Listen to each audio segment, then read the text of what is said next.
Saudações a todos vocês que acompanham o canal do Conde aqui no YouTube. Começando mais uma transmissão, mais uma entrevista aqui no nosso ciclo de entrevistas do canal. E eu tenho de apresentar para vocês. Espera aí, deixa eu só monitorar o meu retorno aqui. Eu sempre tenho de fazer isso. Pronto. Vamos lá. Hoje eu recebo aqui Carla de Souza. Carla de Souza, vou apresentar para vocês, né?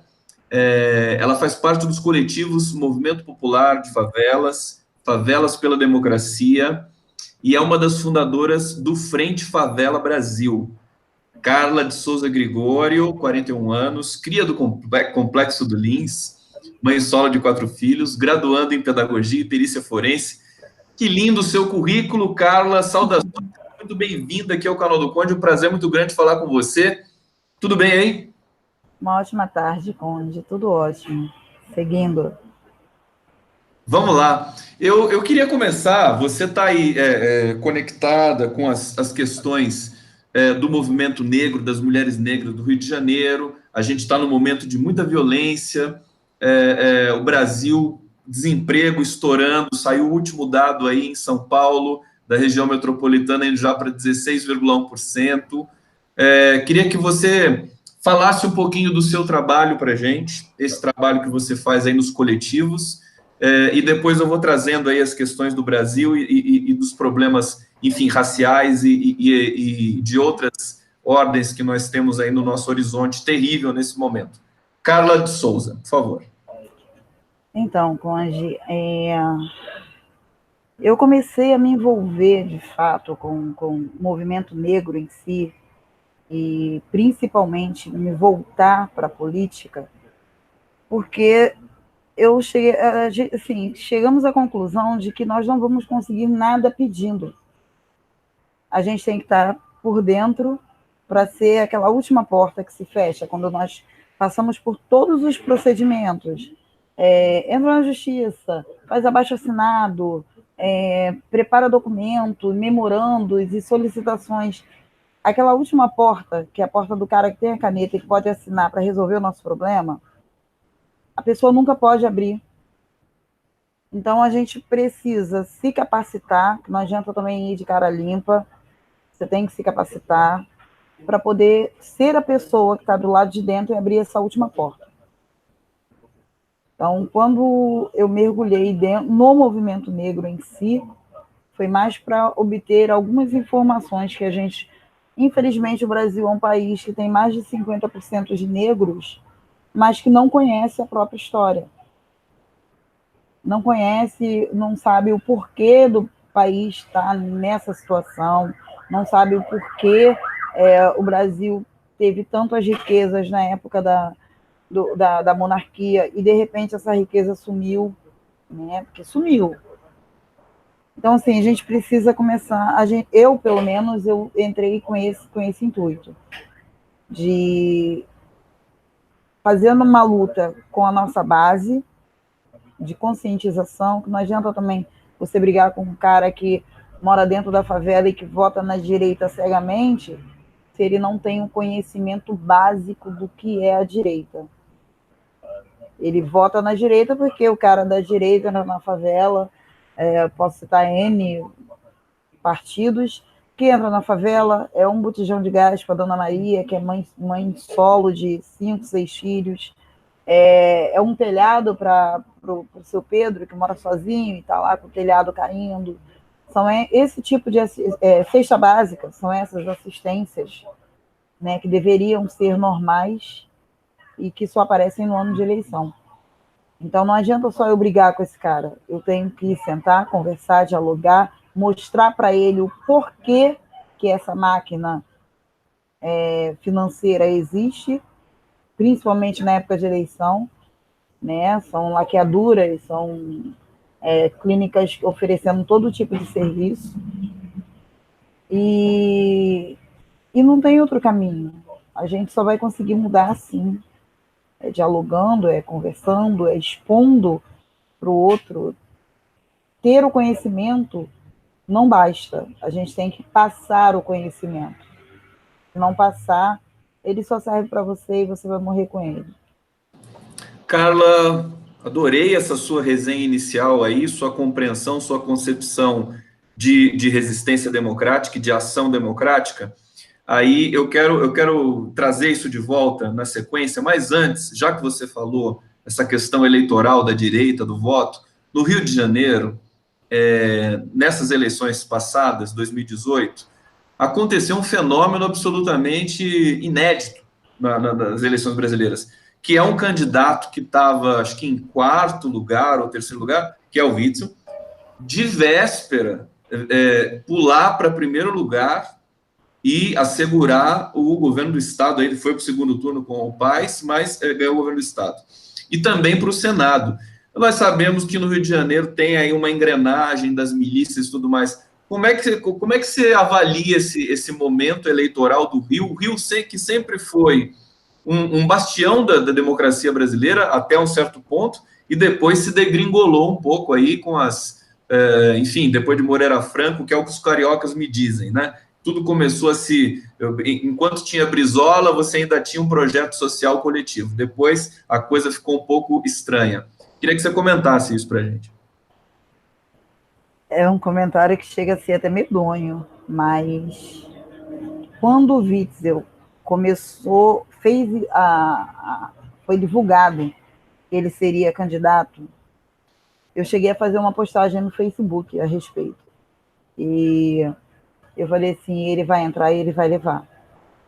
Porque quem não está por dentro das favelas, porque assim, quem está dentro da favela sabe exatamente quem é o bandido, quem é o mocinho. Quem está dentro da favela conhece a árvore genealógica de todo mundo ali dentro. Só fugindo um pouquinho, quando a imprensa cai de paulada em cima do Adriano, o jogador, o imperador, porque ele tirou foto com um bandido, cara, ele é nascido e criado dentro da favela. Ele pode não conhecer todo mundo, mas todo mundo conhece ele. Isso independente dele ser o jogador. Por quê? Eu sou nascida e criada dentro de um complexo do Lins. O complexo do Lins hoje tem, vamos colocar aí, 100 mil habitantes dentro do complexo do Lins. Desses 100 mil habitantes, mesmo quem eu não conheço, conhece algum familiar meu. E dentro das favelas, a nossa segurança é a informação, é o conversar, é o dialogar, é o toma cuidado com fulano, porque fulano não é legal.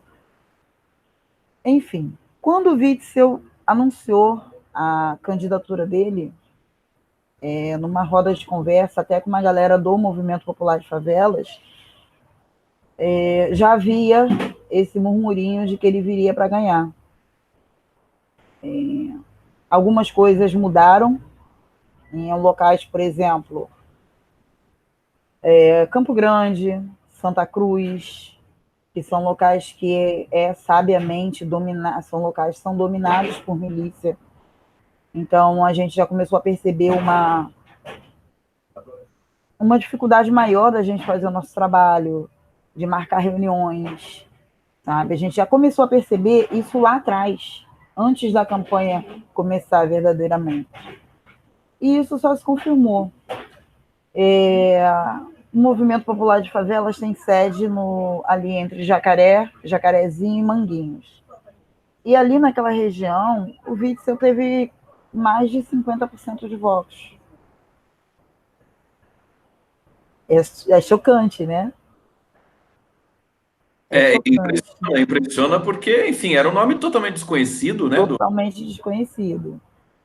E aí a gente começa a se perguntar como esse cara conseguiu se eleger com quantitativo de votos, então não só ele, né? Ele, Bolsonaro, o próprio Crivella, conseguiram se eleger dentro das favelas da forma que foi. Eu nunca vi, eu vou deixar só uma deixa, eu nunca vi tráfico comemorar a vitória de governador, como eu vi aqui no Rio de Janeiro ano passado. Carla de Souza, que você está dizendo para a gente aqui? Nunca vi. Deixa eu só fazer um comentário, que já tem muita gente chegando aqui na transmissão. Quero saudar todos que estão chegando aqui para essa entrevista. que eu já estou percebendo, todo mundo já gostando muito, dizendo aqui, Carla, parabéns pela sua luta, Carla, boa tarde, Carla, todos da live, Niterói presente, boa tarde, Conde, mais uma importante entrevista, Vanusa Pataleão falando aqui, Caro Conde, seu fã de Porto Alegre, tudo bem, vamos lá, essa entrevista maravilhosa, Conde e Carla, Fernanda Scherer, vocês quiserem fazer perguntas aqui, por favor, o Conde está esperto hoje para pegar as perguntas aqui de vocês. Carla de Souza, eu acho que você traz uma dimensão nova, acho que é importante, acho que essa entrevista vai repercutir nesse sentido. Tráfico comemorando eleição de governador. Realmente é algo assim inédito na história. Fala mais um pouquinho disso para a gente, quer dizer, é tudo um pouco inusitado que a gente está vivendo nesse momento, né? Eu queria focar, te perguntar especificamente, saiu uma pesquisa recente no Rio de Janeiro, de que nunca se teve tanta milícia no Rio. Não só na capital, mas como também se alastrando pelo Estado. Como é que é essa relação agora, por exemplo, dos coletivos, como os que você faz parte, e outros tantos que existem por aí, nessa relação de você ter zonas dominadas aí pelas milícias no Rio de Janeiro, e que nós estamos num grande dilema, quer dizer, podem estar ligadas com a própria presidência da República. Carla de Souza. Então, dentro do movimento popular de favelas, a gente costuma dizer que a milícia é o Estado, porque eles são fardados.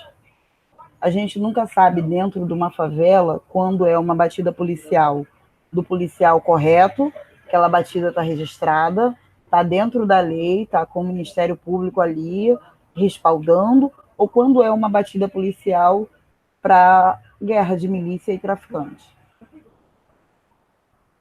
Há quem diga que o movimento de favelas, que o movimento negro, que todo esse levante que está acontecendo aí é contra a ação da polícia. Não, nós não somos contra. Nós só queremos que seja ação inteligente.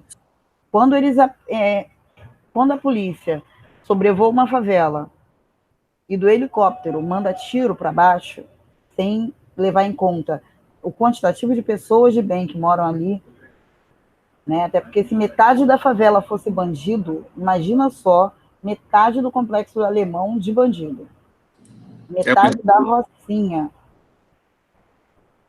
Então, assim, quando a polícia tem essa ação violenta, quando cai um garoto, tipo Marcos Vinícius, quando cai uma menina, tipo a Stephanie, aqui do lado da minha casa, sentada no meio-fio, com a mãe ali, a mãe trabalhando. Então, quando essas coisas acontecem, e nada acontece com o policial que fez aquilo, quando eu tive um sobrinho, que ele morreu com 5 tiros de fuzil, voltando da faculdade. Um garoto novo, não fumava, tomava a cervejinha dele, casado, com um filho novinho, e no dia seguinte, em todos os meios de comunicação, apareceu que ele era um bandido, que ele estava trocando tiro. Então, assim, a família fez um esforço sobrenatural para conseguir fazer com que a principal rede de TV aqui do Rio, que foi a que mais vinculou essa notícia de que ele era traficante, nós conseguimos fazer com que a Rede Globo mensurasse essa informação, corrigindo isso. Ele não era traficante, ele trabalhava 9 anos na mesma empresa, ele estava terminando o curso de administração. Então, assim, é isso que a gente vive todos os dias. Só que na favela eles entram dando um tiro. E mata um, mata dois, mata três. E quando eles descem da favela, eles descem com um fuzil, 2 pistolas. De apreensão, né? Vamos para aprender. É isso que você está falando, né? Exato. E aí, sem dar um único tiro, eles apreendem 117. 117 fuzis apreendidos, sem dar um único tiro. dentro de caixa de papelão de uma casa de condomínio que, por sinal, também mora, que tem uma residência, nosso glorioso Então, presidente da República. outro exemplo, o Elias Maluco. Eles prenderam o Elias Maluco numa mega operação e não deram um único tiro. Um único tiro. Então, assim, aqui no Rio, a nossa realidade é essa. Hoje, enquanto eu tenho meus filhos, né? Meu mais velho tem 20 anos, eu tenho um de 16, tenho uma menina de 13 e uma de 10. Os mais velhos, eu ensinava para eles que se acontecesse eles se perderem de mim no meio da rua, para procurar um policial. Eu estou falando de 17 anos atrás. Hoje em dia eu já não ensino assim, porque a gente não sabe quem é. Nós estamos num estado onde eu particularmente, eu não estou falando, nesse momento eu não estou falando em nome dos movimentos que eu participo, tá? É uma opinião minha pessoal. Perfeito. Hoje eu tenho a certeza que eu vivo num estado onde eu não posso confiar num policial de cara. Então, qualquer emergência que eu passe, eu vou procurar qualquer outro órgão, menos a polícia.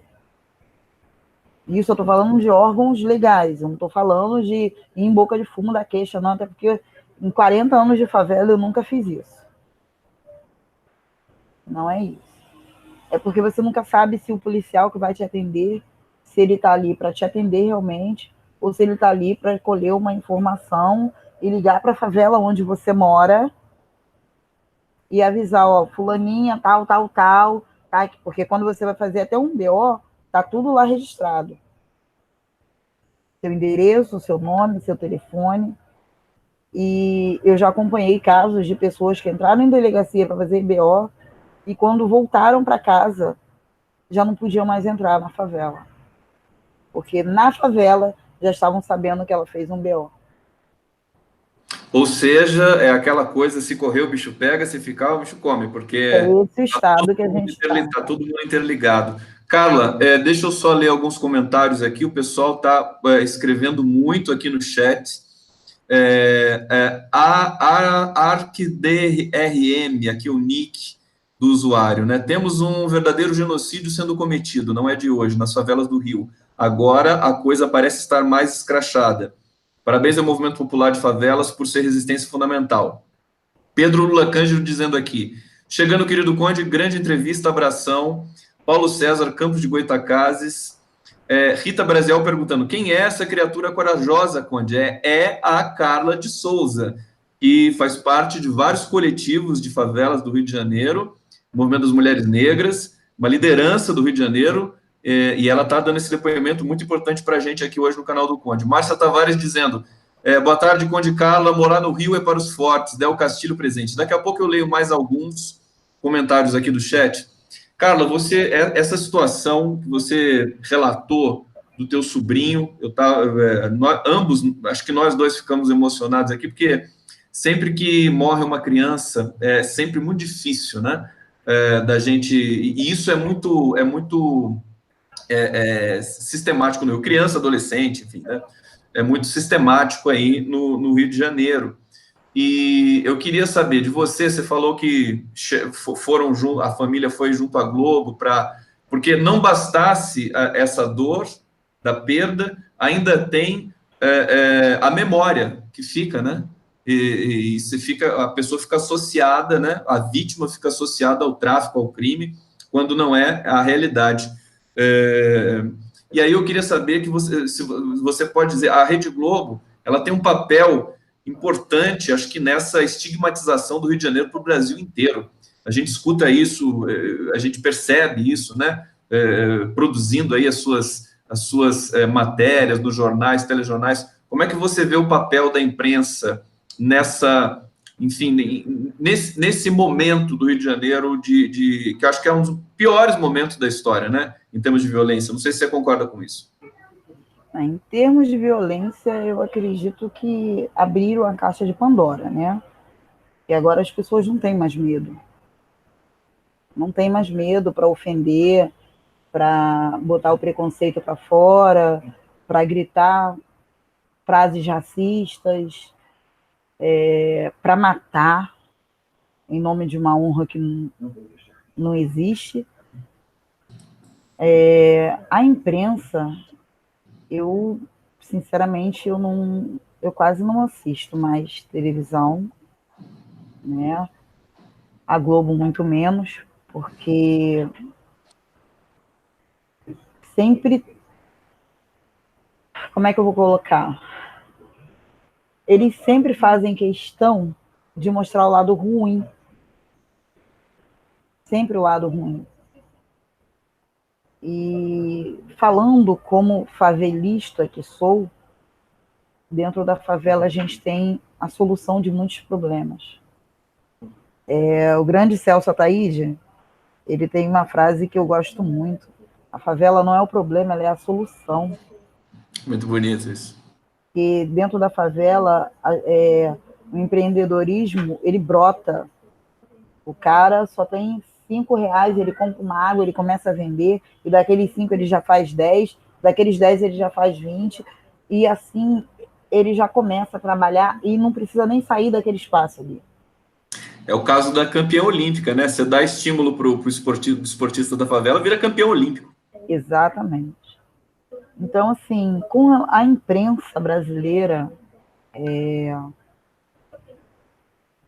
não é uma imprensa confiável. E ponto. Esses dias eu assisti o documentário sobre a ditadura militar, que eu recomendo, é uma pancada no estômago, tá? O hoje pastor Cláudio Guerra, fazendo as confissões dele e tal. E eu confesso que eu nunca fui muito fã de pesquisar sobre a ditadura, porque eu já vivencio uma luta, uma guerra diária. Então, eu procuro pesquisar sobre coisas que vão levantar o meu povo, não que vão deixá-los mais tristes.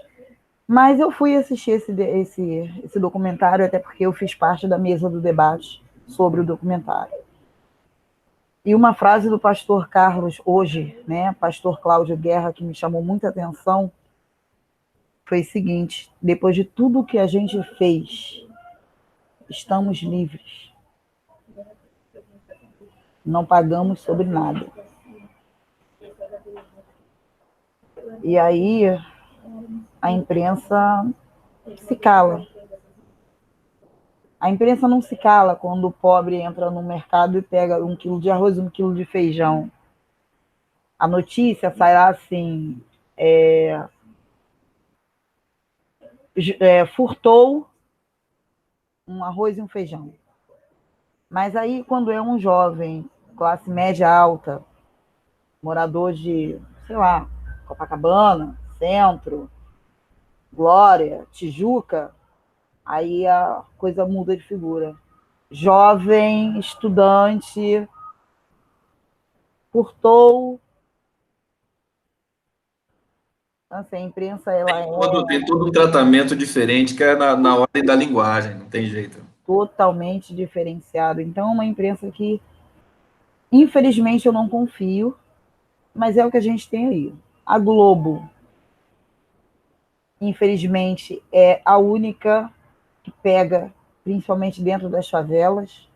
Nem todo mundo dentro da favela tem uma antena parabólica. Coisa antiga, né? Antena parabólica. Mas tem lugares que até hoje só ela funciona. Nem todo mundo dentro da favela tem uma TV a cabo, até porque não entra. Aí eu vejo a imprensa cair de pau em cima da galerinha que bota o gato net. Mas ninguém entra lá. Qual a opção que resta? Carla de Souza, deixa eu ler alguns comentários aqui dos nossos espectadores, nossos internautas. Bom, a opção que resta, né, Carla, acho que está aqui diante de nós, né? Você falando aqui no canal do YouTube, e aí tem a questão da internet também, da conectividade das favelas, que depois eu quero te perguntar isso também, né? Mas você está dizendo muita coisa, o teu discurso é muito denso, e eu quero ter aqui todo o cuidado para formular as questões realmente importantes para você. Flaviano Farias está dizendo assim, importantíssimo interagirem com pessoas que convivem com o povo. Essas figuras é que realmente sabem dos problemas dessas comunidades, muito bom mesmo. Antônia Santos está dizendo assim, Carla do céu, só uma interjeição aqui para você, né? Klaus Caos, legalize já fim a guerra contra as drogas na favela em detrimento às da farmácia. Vanusa Patalhão dizendo, Brizola nunca permitia que os helicópteros policiais metralhassem as favelas e fui duramente criticado pela classe média por essa determinação. Mais um comentário. Eu tenho uma colocação sobre isso. Oi? Eu tenho uma colocação sobre isso. Por favor. Pode fazer. Eu, criança, a história que existe, isso em qualquer favela tem essa história. Você pega os mais velhos das favelas, e essa história é verídica. Qualquer favela. Acho que muita gente ainda não ouviu, não procurou a história da Neuzinha Brizola, filha do Leonel de Moura Brizola. E a Neuzinha era usuária de drogas.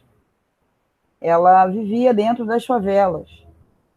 Então, para não ocorrer de repente, a polícia entrar e haver o embate e ela estar lá dentro, correndo o risco de levar uma bala perdida, que hoje as balas só encontram corpo preto, para evitar esse embate, é que houve essa ordem de não haver incursão nas favelas antes de se bater, saber exatamente onde a Neuzinha estava. Isso é uma questão... Interessante, quer dizer, na época do Leonel, quando o Brizola estava vivo, é isso? Exato. Ele como governador do estado. Mas eu acho que isso faz parte da própria compreensão do Brizola da questão social embutida nas favelas, né? Também, né? Acho que talvez ele tenha sido a pretexto até de... talvez isso tenha sido, na verdade, Carla, algum contradiscurso aí das elites cariocas para desgastar o Brizola, né? É só por causa da filha dele que ele tá mandando não disparar na favela, né? Mas isso é uma outra questão. Você quer acrescentar alguma coisa, querido? Não, essa é a história que rola dentro das favelas mesmo. Que rola dentro da favela. Eu sempre procurei pesquisar um pouquinho e tal, mas a história base que rola dentro de todas as favelas é essa. E como eu rodo tudo quanto é favela, junto com a galera do Movimento Popular, Favela pela Democracia, é essa a história que todos os mais velhos contam. Eu vou aproveitar esse gancho, Carla, e te perguntar o seguinte: a impressão que eu tinha aqui desse estado de São Paulo, o Tucanistão, não sei se você conhece o Tucanistão, né? Está há 30 anos na mão de um partido político aqui. Acho que um dos estados mais atrasados politicamente do Brasil. E a gente costumava ter uma rixa com o Rio de Janeiro enfim, a questão política, tinha muita inveja do Rio de Janeiro quando era a época do Brizola. Mas na época em que o Brasil estava pleno das suas dimensões democráticas, nos governos Lula e Dilma, nós tínhamos no Rio de Janeiro projetos de pacificação de favelas. Sim. E daqui, e você vai falar, porque daí você vai falar daí da tua experiência, mas daqui, de longe, eu percebia, pelo menos, que era um processo muito virtuoso e interessante. Nós tínhamos o Beltrame, que foi secretário de Segurança aí do Rio de Janeiro durante muito tempo. Não sei o que você tem para dizer sobre ele. Eu quero que você fale, então, para a gente aí como é que foi, se realmente foi um momento importante, um momento em que as comunidades, a favela estava tendo a sua correta, enfim, dimensão social para o Estado, para a cidade do Rio de Janeiro. Sobre a UPP, né? Pacificação. Exatamente, pacificação de favela. Como é que a gente vai pacificar algo que não está em guerra? Isso é uma questão da linguagem, né? Bem, E a gente não precisa de pacificação, porque assim, as favelas estão aí, não, não incomodam, só incomoda quando quer. E essa pacificação foi só uma maquiagem. Não entrou saneamento básico. A única favela que entrou alguma coisa, foi Santa Marta, em Botafogo. Mas também, olha a vizinhança do Santa Marta. Ninguém quer fazer investimento no Complexo do Lins, lá no Alemão. por isso que eu ressaltei para você que daqui pareceu, com toda essa Rede Globo, que costuma, inclusive, atacar e deturpar as informações, pareceu que estava sendo um processo interessante. Quer dizer que também foi algo assim, não foi acordado isso com as comunidades, quer dizer, não havia lideranças ali, não estava em voga uma negociação entre o poder público e as lideranças locais nas famigeradas ou gloriosas UPPs? Não. A UPP ela entrou com um discurso do Estado tomar conta do espaço e o Estado entrar como se devia, com serviços, com mais educação, com mais oportunidades. Só que não foi isso que aconteceu. Não, foi isso. Complexo do Lins, por exemplo. A UPP entrou no Complexo do Lins, me falha agora o ano, mas eu sei que foi 6 de outubro, aniversário do meu filho. A UPP entrou no Complexo do Lins, anunciou antes que ia entrar, né, para não haver confronto. Então, eles anunciaram antes que ia entrar. Então, quando deu 4h30 da manhã, que o Exército começou a cercar todo um bairro, né? Que a UPP, para entrar no Complexo do Lins, teve que cercar 3 bairros, 3, 4 bairros. Então, quando o Exército começou a cercar esses bairros, quando começou a entrar, não houve tiroteio, não houve nada. Ok. Primeiro dia, eles entraram em todas as casas, eles fizeram pente fino. Pente fino. Segundo, terceiro dia, começaram a surgir alguns oportunistas, tipo TV a cabo, linhas de telefone fixo, que na favela ninguém podia ter isso. Uma casa dentro da favela que tinha um bom acabamento no seu exterior, era pé na porta, até hoje, é pé na porta, porque casa de favela não pode ter um bom acabamento, porque é casa de bandido. Então, quando entrou a UPP, aqui dentro do Complexo do Lins, o máximo que foi feito foi uma ação de documentos, para tirar documentos gratuitos, registrar crianças que estavam sem certidão de nascimento, sem identidade. 2 ônibus não, um caminhão do SESI ficaram estacionados aqui na rua, que era a Rua do Baile do Pistão. Então, ficaram 2 caminhões aqui estacionados, ofereceram cursos de crochê, iniciação à informática, reaproveitação de alimentos. Esses cursos, eu fui uma das pessoas que iniciou o curso, mas não terminou porque o ônibus foi embora. Eu concluí mais de 50% da carga horária. Até hoje eu não tenho diploma, porque simplesmente um belo dia levantaram acampamento e foi embora. E isso foi tudo que foi feito pelo social. Nenhum restante foi feito. Eu acho que o que você está descrevendo, permita só fazer uma intervenção, uma análise aqui. tem a ver, quer dizer, aparentemente foi um projeto que tentou humanizar de alguma maneira, assim, a presença do poder público na favela, mas não teve expertise para fazer isso, né? Não. Não teve condições, talvez intelectuais, logísticas, de governança para poder produzir, e justamente é isso que você lembra a fala do Ataíde, que é justamente assim, a solução está na favela.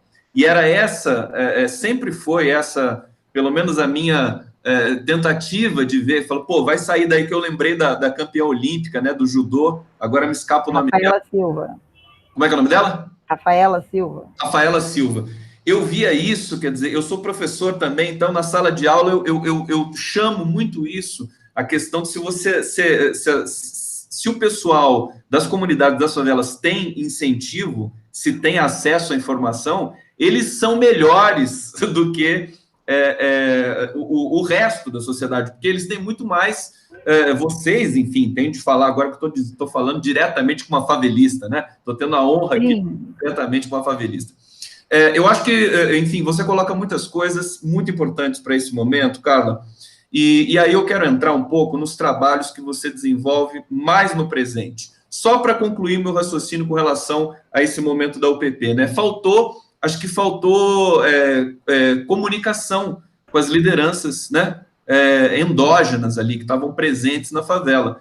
E, infelizmente, agora não se compara com a intervenção militar que foi executada pelo Michel Temer aí, né? A diferença daí é muito grande, né, Carla, você não acha? Muito grande, nossa. A UPP, ela até tem um bom planejamento, um bom, como é que eu vou dizer? A UPP, ela tem uma boa base. Intenções, acho que ela tinha intenções eu nem gosto, porque de boa intenção, cara. O inferno tá cheio, né? Hoje tem fila para entrar. Mas assim, eu acho que não adianta o cara vir do asfalto, que não conhece a realidade da favela, e querer mudar a favela sem o apoio da favela. Com o ideal que está na cabeça dele. Não tem essa. Uma pessoa que nunca passou 3 anos morando dentro de uma favela, porque é o tempo mínimo. Quem não é da favela tem um tempo mínimo para conseguir a confiança do vizinho de porta. Como eu falei no início, dentro da favela todo mundo se conhece. Eu posso não saber o seu nome, mas eu sei quem é a sua mãe, você é primo de quem, você é namorado de fulano, ou não, ele é pai da ciclana que estudou com a minha filha. Então, dentro da favela, existe uma ligação muito forte entre os moradores. Isso é fato. É diferente do... Quando a gente coloca assim, asfalto e favela, há quem não goste, que acha que é uma fala preconceituosa. Mas não é. Num prédio, por exemplo, você morando num prédio, dificilmente você conhece o seu vizinho. De conhecer mesmo, de bater papo, de conversar, de saber se ele gosta de um salpicão ou se ele prefere uma feijoada. É verdade. Dentro da favela já não é assim. Eu morando dentro da favela, com 4 filhos, e eu sou mãe solo, infelizmente, que é uma outra realidade da mulher preta favelada, né? É uma outra realidade da mulher preta da favela. Muitas das vezes eu tinha que sair para trabalhar, ir do trabalho para a faculdade, e eu deixava a minha porta aberta, a minha vizinha de frente ia dizer assim, tô saindo, preste atenção nas crianças na hora que vai chegar. E a minha porta ficava aberta. É uma coisa muito rica, muito interessante, isso socialmente, humanamente falando, tinha de ser transposto isso para algum tipo de literatura, de sociologia. Quer dizer, é muito rico. Entendeu? Então, assim, Quem tem essa experiência social mais? quase ninguém... O único lugar que você tem isso é dentro da favela, Conde. As pessoas dentro da favela, elas se conhecem, elas se abraçam. Se a mulher passar mal de madrugada, seja para nascer o bebê, ou seja, passou mal, cara, tem sempre um vizinho que vai vir. Não, eu te ajudo, o outro vem também, o outro socorre. Dentro da favela, a gente ainda tem essa ligação. Então, não adianta o cara que mora, um exemplo, Eu acho que o que aconteceu, deixa eu só, desculpa, mas assim, eles tentaram colocar uma lógica que era uma lógica do asfalto dentro da favela. Exatamente. Tô falando. Tentaram fazer uma lógica dentro de uma estatística deles, sem ter o apoio ali, a galera da favela, para dizer, pô, isso daqui não vai dar certo.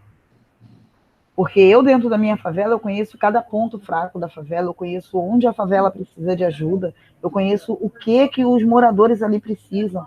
Eu sei Carla, exatamente qual a faixa etária de escola que a gente precisa de mais vagas.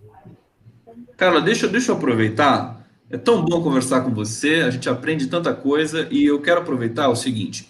Eu me lembro que o Lula, ele estava muito empolgado com isso no Rio de Janeiro. Ele estava, enfim, estava feliz, estava achando que estava dando certo. O que faltou, será, para ele compreender isso? Que ele é um cara tão conectado com o povo, inclusive com a comunidade negra também, né? Uhum, Lula é um cara que a comunidade negra respeita demais aqui no Brasil. sim. O que você teria a dizer a respeito disso, assim? Porque ele ia, né? Ele ia inaugurar, eu me lembro dele inaugurando algumas instalações, não me lembro em qual favela do Rio de Janeiro. Como é que você vê aquele momento ali com a presença do Lula? Cara, acho que a presença do Lula foi. Assim, contagiou a comunidade tem. Como é que é a relação da comunidade com a figura do Lula? Fala pra gente. Inicialmente, a relação da favela com o Lula eu posso colocar no passado, era de total amor, Uhum. total. Só que quando vem um cara que promete, por exemplo, que qualquer um pode ter uma arma dentro de casa, que isso vai melhorar status de vida, o cara que faz uma sequência de promessas que você sabe que aquilo ali não vai acontecer, e dentro dessas comunidades você tem uma galera que simplesmente fecha os olhos e prefere acreditar num cara que vem de 4 em 4 anos e dá um botijão de gás, R$ 300 para consertar um telhado. E aí eu não sei exatamente dizer em que ponto que esse amor. O amor não acabou. Eu digo para você de cadeira, porque hoje em dia, nas reuniões que eu participo, do Movimento Popular de Favelas, a galera do Favelas pela Democracia, até mesmo dentro do próprio Frente Favela Brasil, a galera tem um respeito muito grande por tudo que o Lula significa para a favela. Mas, com relação ao PP, o Lula nem é visto como um participante ativo disso. Porque se para nós que estamos aqui dentro da favela a gente nunca teve conhecimento de como isso ia funcionar, de fato, que o documento que chegou foi um dizendo que seria maravilhoso. Em 15 dias a UPP do Lins virou inferno. Era tiroteio de manhã, de tarde e de noite. Manhã, tarde e noite, madrugada. Uma vez eu trabalhava dentro de uma creche, lá dentro do Complexo do Lins mesmo, e a gente no solário com as crianças, a minha turma tinha uma faixa etária de 2 anos de idade, berçário ainda, né? A gente estava no solário, pegando sol, 9 horas da manhã. E o helicóptero entrou dando rasantes e dando tiro, que a bala batia entre as crianças. Então, assim, isso não estava naquele plano bonitinho que entregaram pra gente. Porque quando a UPP entrava pelo menos, né, que agora estão aí no movimento de acabar com o que já está acabado, a gente recebia um documento dizendo como iria funcionar. Então, eu não protejo o Lula, que muita gente vai dizer assim, mas tá. Não, não é. Eu acho que quem fez errado tem que pagar sim, quem aceitou tem que devolver, desde que tenha provas concretas. Sem provas, se prende muitos pretos, e o que eu não quero para os meus, eu não quero para ninguém. A questão do Lula e a UPP foi um processo do governo do Estado Ele até veio aqui, inaugurou, eu não lembro também ao O certo. governo federal dava o dinheiro, né? O Exato. governo do estado que fazia o resto. Então, assim, eu também não me recordo ao certo qual foi que ele esteve, mas eu acredito que tenha sido Zona Sul. Ele não viria numa inauguração de UPP Acho que foi no aqui. Complexo do Alemão que ele foi. Eu não me recordo. Não me recordo de verdade. Mas eu não. Assim, hoje eu não vejo com maus olhos, não. Eu acho que qualquer presidente que tivesse ali naquele momento, em algum momento viria fazer essa mesma visita.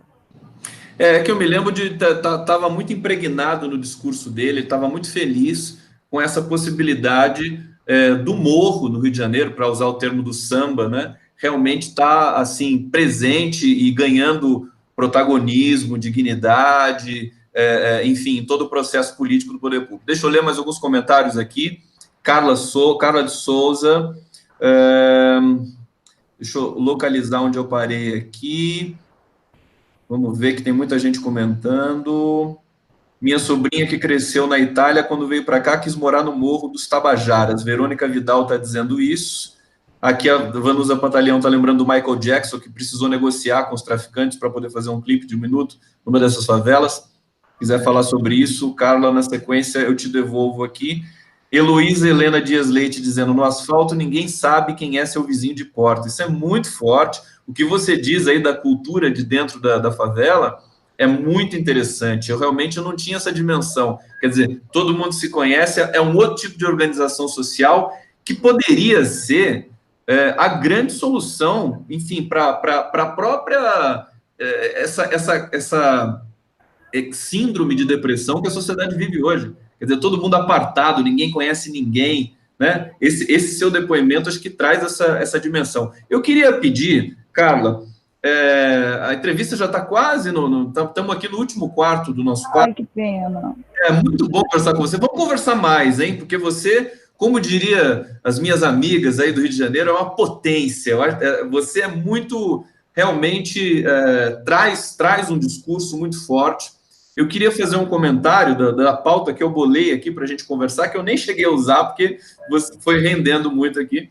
Mas, por exemplo, o uso da palavra favela. Eu achei genial, porque num dado momento o pessoal fala assim: não fala favela, favela é pejorativo, e não sei o quê, aquela história das palavras, né? Comunidade e tal. E vocês entraram de cabeça nisso, inclusive é o nome que eu acho que já é um partido político, né? Favela Brasil. Eu queria que você falasse disso, que eu acho que é de uma inteligência muito aguda, usar a favela de maneira de auto-identificação, né? Como é que foi essa construção aí dos coletivos que você participa? Cara, eu me emociono quando eu falo do Frente. O Frente Favela Brasil, ele é um partido político, nós conseguimos nosso registro junto ao TSE, estamos em fase de coleta de assinaturas e é um partido que cresce, já conseguimos reconhecimento fora do país, mesmo estando ainda em potente crescimento. É um partido que é da favela, eu do Complexo do Lins, tem um menino que é lá do Complexo do Alemão. A gente conseguiu, em pouquíssimo tempo, reunir favelas do Brasil inteiro. Você tem noção do que é isso, garoto? Eu estava vendo, garota. Eu Eu estava me no emociono quando eu site. falo do Não, Frente. então, eu também estou emocionado porque eu conheci agora o trabalho. São 102 milhões da população de favela no Brasil todo. Vocês são uma potência. Frente Favela Brasil, urgentemente se tornar um partido político, acho que é a grande esperança.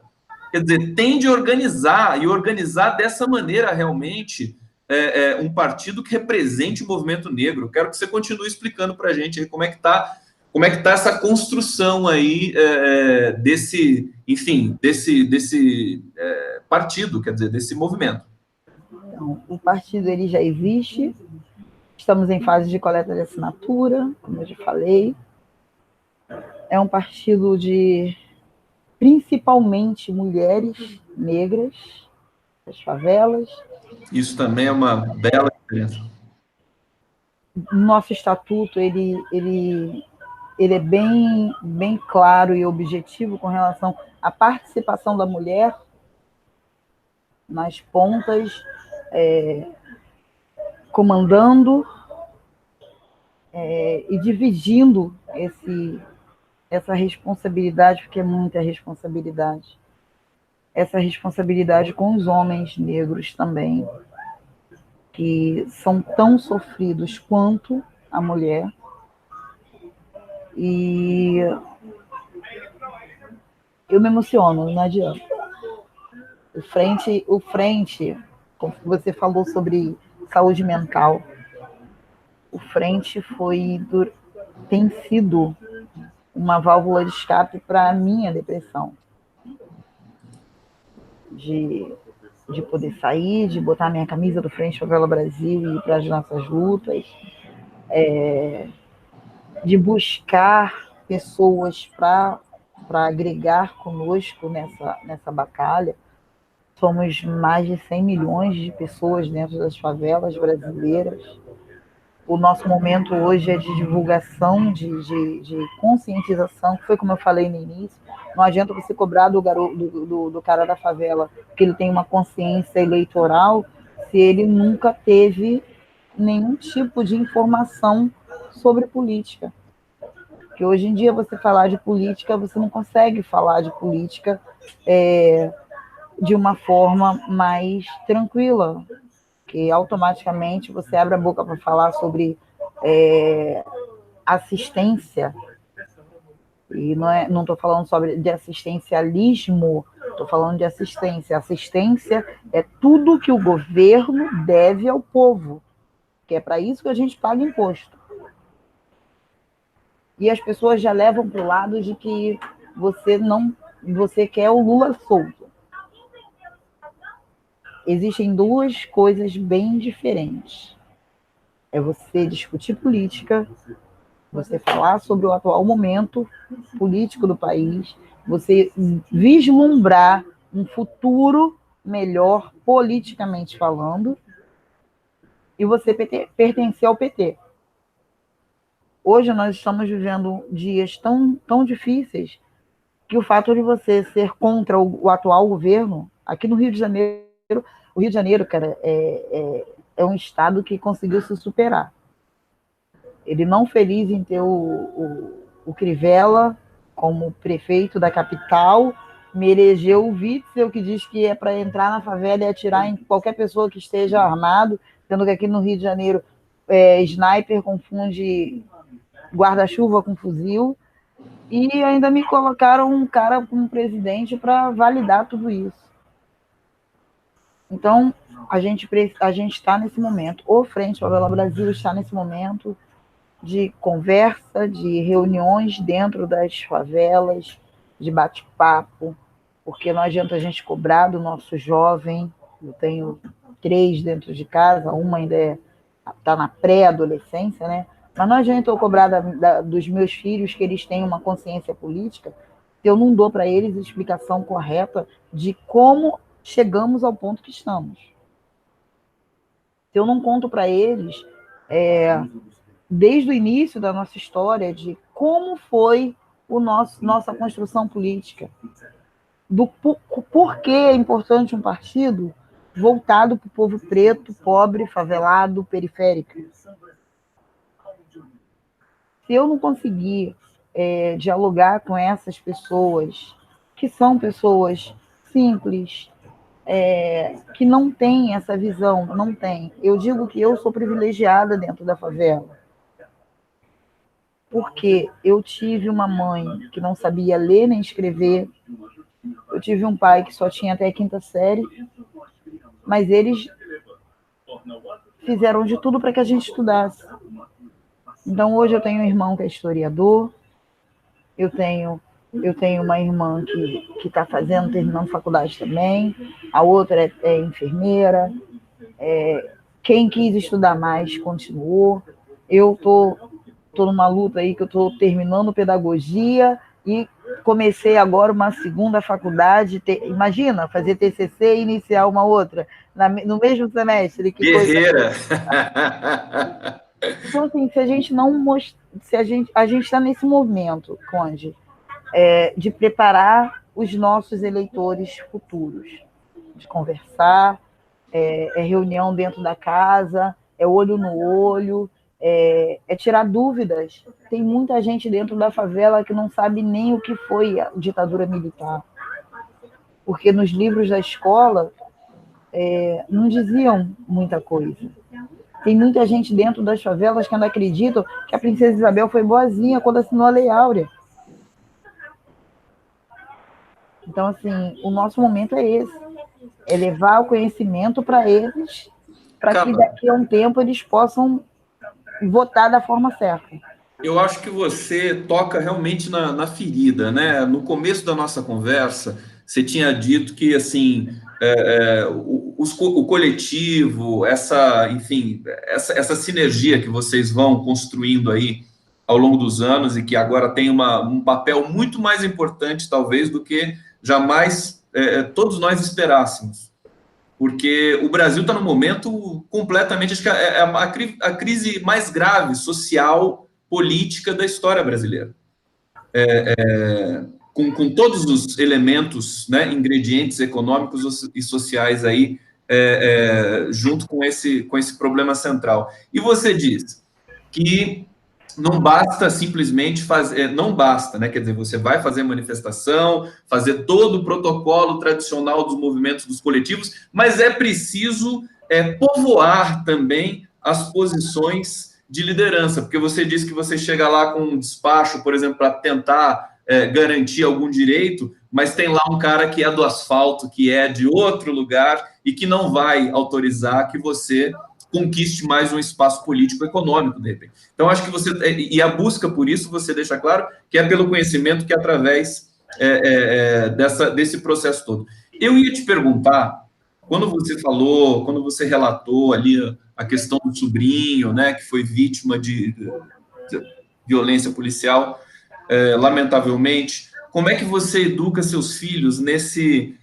Como é que você falou um pouco, né, de como que eles têm de proceder hoje, concretamente, que eles já tem um com 20, um com 16, um com 13 e um com 10. Eu decorei, ó, tá vendo? Aqui, a família da Carla. Como é que é essa relação? Porque você, enfim, além de fazer tudo isso que você faz, você é mãe solo, como você falou, que dá muito trabalho também. Fala um pouco, porque tem muita gente ouvindo aqui que vai querer saber como é que você orienta aí a tua prole. Dentro da favela, a gente tem que... Não adianta você dizer não pode. Como pedagoga, né? Graças a Deus, eu pego meu diploma como pedagoga, assim, eu só estudei, eu só vou pegar um diploma do que eu já faço há 20 anos. Meu filho mais velho está com 20 anos e eu sempre conversei com ele sobre todos os tipos de assunto. Uma vez ele me perguntou, ele era pequeno, tinha 5 anos de idade, um tiroteio na favela, mas um tiroteio louco, e ele me fez a seguinte pergunta: mãe, por que a polícia está batendo naquele menino? A gente estava num bar, que não deu tempo de entrar em casa, então a gente entrou num bar, e do lado de fora desse bar estava vindo um rapaz que não era da favela, porque quando é da favela todo mundo conhece, e o policial pegou esse rapaz, levou pro canto e começou a bater, querendo coisa, e pegou tênis, fez o garoto ficar só de cueca no meio da rua. E ele me fez essa pergunta. Quando eu cheguei em casa, eu sentei e expliquei para ele. Quando você mora dentro de uma favela e você tem essa cor bonita aí, você é preto, algumas coisas você tem que saber. É obrigatório, por incrível que pareça. Se a polícia te parar, falou oi, psiu para você, levanta a mão e encosta na parede. Infelizmente, é verdade. Encosta na parede. É sim, senhor, não, senhor. Nunca ande sem identidade. Nunca ande sem identidade. Meus filhos têm identidade desde novinho. Nunca ande sem identidade. Da forma como eles foram crescendo, né? Aí eu fui mostrando as outras coisas. Eu levei uma vez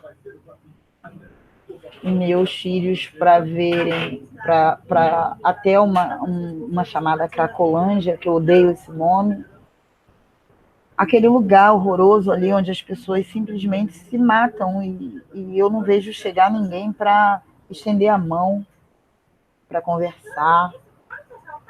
As pessoas passam e transformam aquelas pessoas ali como invisíveis. Então levei. E a gente conversou com um rapaz, o nome do rapaz é Marcelo. E esse Marcelo, conversando com a gente, ele falou que hoje em dia eu nunca mais o vi, mas o Marcelo era formado em Direito. E ele foi parar ali através de um cigarro de maconha.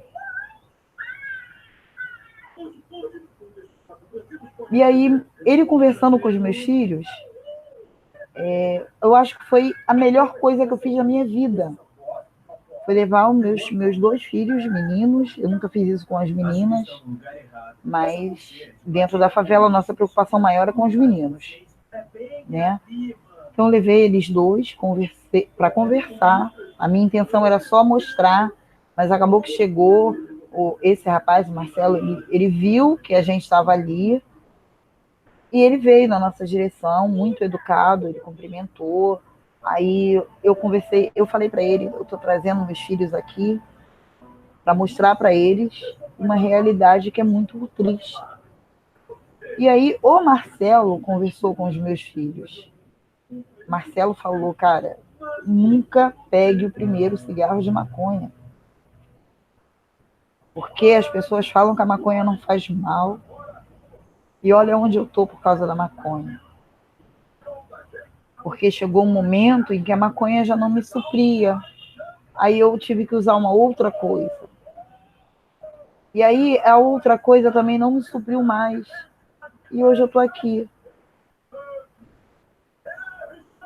O meu filho, o Lucas, que é o meu mais velho, ele passou uns 2 dias muito triste. Ele chorava, acordava de madrugada chorando. Eu me senti mal. Eu me senti mal porque eu achei que que eu tinha sido muito dura, muito cruel. Mas ele conversando comigo, ele falou assim, mãe, eu não tô triste porque você me levou lá. Eu tô triste, isso na época ele tinha 12 anos. Eu tô triste porque eu tenho 2 amigos que já estão fumando maconha. Então, eu não escondo nada dos meus filhos. Sempre que eu saio, eles sabem para onde eu vou, com quem eu estou. Para onde eu vou e com quem eu estou. Dentro da favela, a gente precisa ter essa visão de verdade com eles. Principalmente quem é mulher e é mãe solo. Porque aí você não tem o pai para chegar ali e dizer assim, pô, filhão, senta aqui, vamos conversar. Eu sou sozinha para dizer sim, para dizer não. Para dar bronca, para dar um abraço. Para dizer você não vai. Ou dizer assim, pô, cara, vai lá, mas ó a hora de chegar em casa. Então, desde cedo, eu percebi que eu precisava ser a fortaleza deles, mesmo quando eu me sentia pequenininha. E assim, graças a Deus, eu estou às vésperas aí de entregar mais um filho à maioridade, que é uma vitória. sabe? Eles, tão jovens, já perderam muitos amigos, né?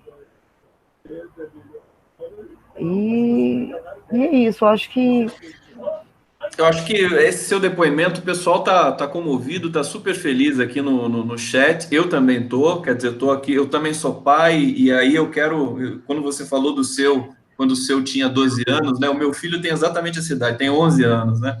E é um momento que vai, enfim, assimilando uma porção de coisas, né? Vai mergulhando realmente no mundo aí, nesse mundo que tem de tudo, que tem violência, que tem perigo, que tem as ameaças, ainda mais agora no Brasil, ainda mais agora no Rio de Janeiro e nas condições que você descreveu aí. Carla, eu estou, assim, muito feliz de ter conversado com você. Eu queria te perguntar, antes de finalizar essa conversa, perguntar sobre como é que está o processo da Frente Favela Brasil para virar partido. Vocês estão coletando assinaturas? Falta quantos?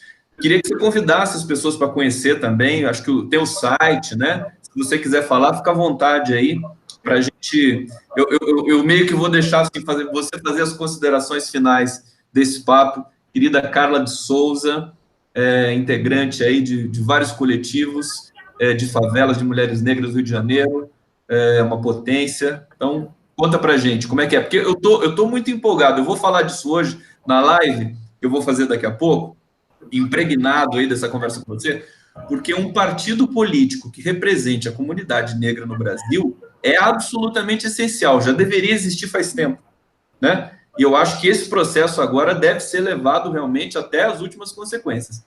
Carla de Souza. então, o Frente Favela Brasil, ele já é um partido, ele está registrado, sendo que o TSE, ele exige que é aproximadamente 500 mil assinaturas para que esse partido receba a legenda. E nós estamos nessa fase de coleta de assinaturas. Temos a nossa página oficial, www.frentefavelabrasil.org.br. Temos as páginas no Facebook também. Se você jogar lá Frente Favela Brasil, já aparece o Frente Favela Brasil aqui do Rio, Bahia, Minas, Pernambuco. Nós estamos espalhados praticamente pelo Brasil inteiro. E a gente está em construção. Eu acho que quem puder agregar, nenhum de nós do Frente somos políticos de carreira. É muito importante frisar. Então, nós estamos totalmente passíveis a qualquer tipo de erro, mas aí seremos nós errando por nós mesmos. A gente está tomando a caneta para escrever a nossa história. Chega de quem não nos conhece, não sabe das nossas necessidades, não sabe das nossas dores, para escrever e assinar por nós. Estamos, sim, passíveis de erro, porque somos humanos, mas a gente está numa luta que eu acredito que o Brasil deveria estar nessa luta conosco, né? Quando a gente fala da comunidade negra, somos mais de 50% da população. Então, eu acho absurdo, em pleno 2019, a gente ainda ter que tocar em certos assuntos, tipo, a gente precisa de espaço, né? E o Frente é isso, a gente está o Frente está vindo para ocupar, já está ocupando, até porque já temos o reconhecimento internacional, já temos umas parcerias internacionais que nos apoiam, e a gente está aqui para isso, ocupar esse espaço que nos tiraram lá atrás, quando fizeram a primeira escola nacional e que o negro era proibido de entrar para estudar. Tiraram esse espaço da gente lá atrás, quando nos negaram educação. Essa semana eu fiz um post, eu estava assistindo Nina Simone. Essa foi uma das grandes cantoras e lideranças americanas, né? Eu estava assistindo Nina Simone E aí ela no piano, tocando e cantando, e em momentos ela levantava e dançava. E eu fiz um post, até eu postei no Facebook, quem quiser procurar lá, Carla Grigório, é Grigorio. Eu fiz um post no Facebook dizendo mais ou menos assim: imagine só se não tivessem nos sequestrados, se não tivessem nos escravizado, se não tivessem nos tirado direitos simples. A genialidade do povo negro é algo surreal. As boas coisas da vida, 98% delas foram inventadas por negros. Só que como nós não tivemos o acesso à educação lá atrás, os nossos empregos ainda são os subempregos. Nada contra quem é auxiliar de serviços gerais, quem é copeiro, quem é o cozinheiro. Não, não é isso. Só que quando você vai preencher uma ficha de trabalho, o seu CEP define se você vai conseguir um emprego perto da chefia, com chance de crescimento, ou se você vai conseguir um emprego lá embaixo. E, infelizmente, a maioria do povo negro só consegue lá embaixo. E eu fiz esse post fazendo essa pergunta. Imagine se não tivessem nos sequestrado, nos escravizado, nos proibido de estudar. Como seria a África agora? Eu quero te agradecer, Carla de Souza, imensamente pela sua generosidade, seu talento, sua força, sua fibra, sua liderança. Eu estou aqui arrepiado de conversar com você. Vou procurar teu post no Facebook. Estou vendo que você tem, inclusive, também um talento para juntar as ideias, para escrever, para se manifestar. Enquanto você dizia aí, eu só lembrava, quer dizer, toda a cultura brasileira, sem o negro não existe cultura brasileira. É o maior país negro fora da África. Então acho que a gente precisa realmente insistir, bater nessa tecla, porque o Brasil está precisando realmente do movimento negro para retomar, para recobrar a nossa ordem histórica. Querida Carla de Souza, eu te dou um beijo muito grande, muito obrigado, vamos conversar de novo. Seja sempre bem-vinda aqui no canal do Conde, na TV 247. Essa entrevista vai ser reprisada depois pela TV 247 e a gente vai continuar na interlocução, sobretudo a partir de agora, né? A partir de agora a gente começa uma interlocução mais forte, que é o pontapé inicial, sempre uma entrevista. Beijo grande, eu queria agradecer a todos que acompanharam aqui, ficaram também maravilhados com a Carla de Souza, Grigório, e finalizando mais essa entrevista. Um beijo para você, querida, e queridos que estão aqui no canal do Conde. Valeu. Conde. Oi, você quer falar? Fala. Duas coisas. Eu faço parte de um coletivo chamado Wakanda em Madureira. É o Encontro de Negros. É o voltar para casa. Na África não se fala quase negro. Na África se trata de preto e preta. Então, é o encontro de pretos mais lindo que existe. Nós estamos comemorando 1 ano.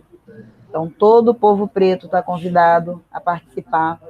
Será no dia 4 de maio, na Arena Fernando Torres, no Parque de Madureira. Começa às 11 horas da manhã. É um lanche coletivo, onde temos negros psicólogos, psiquiatras, professores, o Gari, tem o camelô, e todo mundo ali se trata como irmão.